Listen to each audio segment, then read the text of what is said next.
Hello everyone, welcome back to Chemistry Explanation with Anita. Yesterday I made a video in which the voice quality was not clear. That's why I am making it again, in which I am going to explain the rate of a reaction.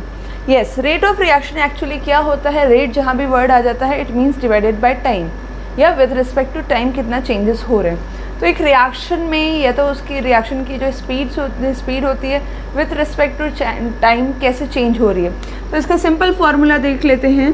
Rate of reaction यहीं लिख लेते हैं, is equal to, हमें मालूम है reactants जो होते हैं is converted into the product. Reactants keep on decreasing and product keep on increasing. तो हम रेट ऑफ रिएक्शन लिख सकते हैं decrease in concentration of reactant, क्योंकि रिएक्टेंट्स कम होते हैं, डिवाइडेड बाय टाइम. जो भी टाइम इंटरवल होगा उसमें कितना चेंजेस आ रहे हैं, that is the decrease in the concentration of reactant upon time. इस तरह से रेट ऑफ रिएक्शन होगा. अगर हम प्रोडक्ट के रिस्पेक्ट में लिखें तो increase in concentration of product upon time. ठीक है, एक एग्जाम्पल ले लेते हैं. PCl5 gives you PCl3 plus Cl2. ये this is the reaction, this is the reactant and this is the product. तो अगर हम लिखेंगे रेट, इसको मैं ROR लिख देती हूँ ताकि बार बार लिखना ना पड़े. ROR rate of reaction is equal to, because decrease का साइन है, how we can say the substance is decreasing by just putting a negative sign. Negative sign लगा देते हैं तो इट मीन्स कि it is we are just writing the expression for the reactants minus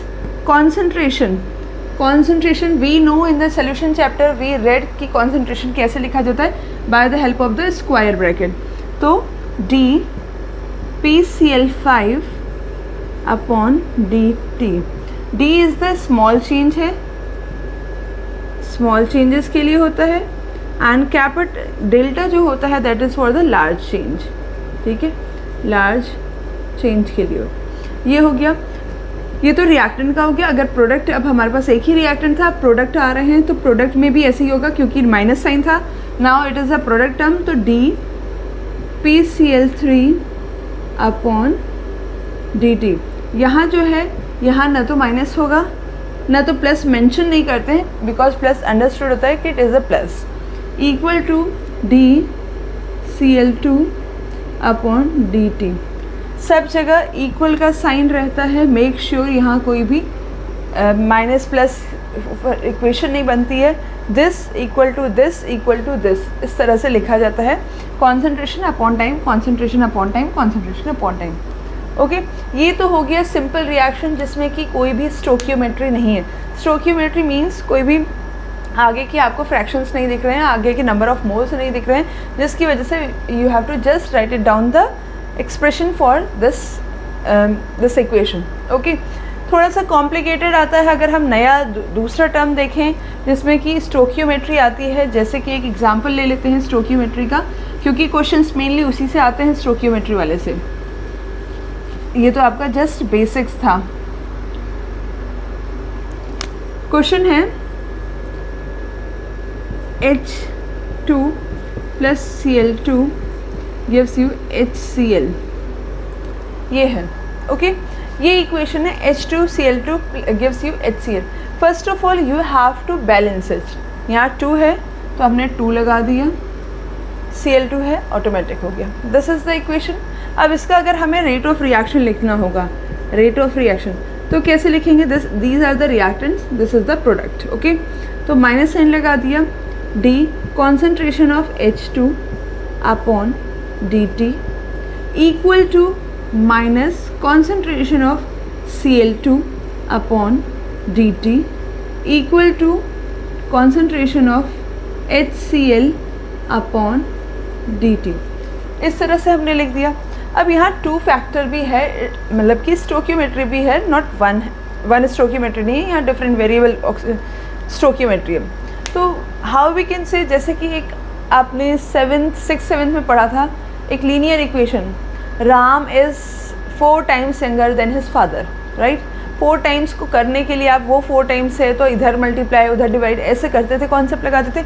in the same manner because the equality sign is there, तो हम 1 मोल का निकाल रहे हैं कि सारा 1 है तो ये 2 मोल हुआ, तो इसको भी हम 1/2 2 कर देंगे. It means whatever the stoichiometry is there you have to just divide that stoichiometry. Upon में लेते आएंगे. 3 है तो 1/3, 5 है तो 1/5. अगर यहाँ भी होता तो ये भी 1 अपॉन में आ जाता, 1 अपॉन जो भी आपकी स्टोक्यूमेट्री रहती. बच्चे जो हैं मेनली कंफ्यूज क्या हो जाते हैं, ये इक्वल साइन लगाने में कंफ्यूज हो जाते हैं. ओके, सारे इक्वल नहीं रखते, इतना माइनस करके कर देते हैं. ठीक है. दूसरा कन्फ्यूज़न क्या होता है, ये अपॉन वाली चीज़ें भूल जाते हैं, अवॉइड कर जाते हैं, जिसकी वजह से आंसर्स जो होते हैं गलत आते हैं. एक सिंपल इक्वेशन का बहुत अच्छा सा मार्क्स लेना, ऑब्टेन करना, ये सिली मिस्टेक्स से नहीं मिल पाता है. तो प्लीज़, अगर मैं बता रही, पॉइंट आउट कर रही हूँ कि दीज आर द मिस्टेक्स, तो प्लीज़ ये मिस्टेक्स पे स्पेशली ध्यान दें कि ये मिस्टेक्स आपसे ना हो. एंड अगर हम ग्राफ की बात करते हैं, क्योंकि हमें मालूम है कि it keeps on decreasing, reactants keep on decreasing, तो अगर हमने ऐसे ग्राफ बनाया टाइम के साथ रिएक्टेंट्स का, ठीक है, कॉन्सेंट्रेशन. अब क्योंकि हमें मालूम है रिएक्टेंट्स इनिशियली बहुत ज़्यादा हैं, यहाँ पे हम कर दे रहे हैं, पर जैसे जैसे टाइम बढ़ रहा है वो कम होते जा रहे हैं. तो हमने कहा टाइम के साथ ये कम होते जा रहे हैं, राइट. और अगर हम यही चीज़ प्रोडक्ट के लिए लिखें, प्रोडक्ट क्या हो रहा है, यहाँ कॉन्सेंट्रेशन हो गया, राइट, कॉन्सेंट्रेशन ऑफ रिएक्टेंट है. प्रोडक्ट क्या है, स्टार्टिंग में 0 था, फिर जो है बाद में बढ़ता जा रहा है, तो प्रोडक्ट हमारा बढ़ता जा रहा है. एक सेचुरेशन लेवल आ जाता है जब रिएक्शन जो होती है इक्विलिब्रियम में रीच कर जाती है. तो इस तरह से एक ग्राफ बनता है और ये हो गया रिएक्शन. नेक्स्ट देख लेते हैं इसकी यूनिट. यूनिट क्या होती है, यूनिट हमें मालूम है, रेट ऑफ रिएक्शन जो हमने लिखा था, decrease in concentration upon time, ये लिखा था, decrease in concentration upon time. तो कॉन्सेंट्रेशन की यूनिट वी नो कि मोल्स पर लीटर होती है, तो यहाँ हमने लिख दिया मोल्स पर लीटर. टाइम तो सेकेंड माइनस होता है, सेकेंड लिख देते हैं अपॉन में, तो मोल्स पर लीटर पर सेकेंड, ये हो गई यूनिट इसकी. ठीक है. अगर ये दोनों को ऊपर ले जाएंगे तो हम ऐसे भी लिख देते हैं मोल्स पर लीटर पर सेकेंड. ओके. अगर यही चीज़, ये तो हमारा कॉन्सेंट्रेशन में है, अगर गैसेस होती हैं, राइट, तो उसमें एटमॉस्फेरिक प्रेशर लिया जाता है. तो एटमॉस्फेरिक प्रेशर मीन्स यहाँ आपका प्रेशर यूनिट आ जाती, प्रेशर बाय टाइम. तो प्रेशर की यूनिट एटमॉस्फेयर, तो एटमॉस्फेयर सेकेंड इनवर्स, ये हो जाती in case of the gases. I hope this video is very clear. Thank you.